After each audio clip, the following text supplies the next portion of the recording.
అపర్యాప్తం తదస్మాకం బలం భీష్మాభిరక్షితం.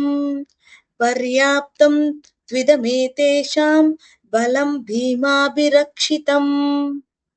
అపర్యాప్తం అపరిమితమైనది, తత్ అది, అస్మాకం మా పక్షంలో ఉన్న, బలం బలగం సైన్యం, భీష్మ అభిరక్షితం భీష్ముడు రక్షిస్తున్నాడు, పర్యాప్తం పరిమితమైనది, తు అయితే, ఇదం ఇది పాండవుల సైన్యం, ఏతేషాం వీరిలో పాండవుల పక్షం, బలం బలగం, భీమ అభిరక్షితం భీముడు రక్షిస్తున్నాడు.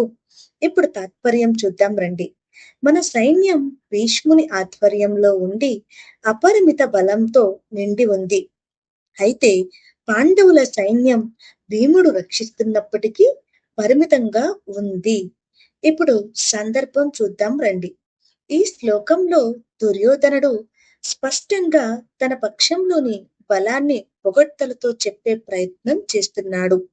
భీష్ముడు వంటి గొప్ప యోధుడు తన వైపు ఉన్నాడని గర్వంతో చెప్తున్నాడు. అదే సమయంలో పాండవుల సైన్యాన్ని తక్కువగా అంచనా వేస్తూ భీముడు ఉన్నప్పటికీ అది పరిమిత బలగంగానే ఉన్నదని చెబుతున్నాడు.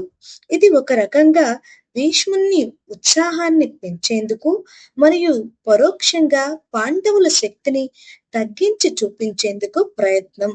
కానీ ఈ మాటల్లో అసలు విషయం ఏమిటంటే, దుర్యోధనుడు తనలో ఉన్న అసురక్షిత భావాన్ని దాచేందుకు గర్వాన్ని ఆధారంగా పెట్టుకుంటున్నాడు.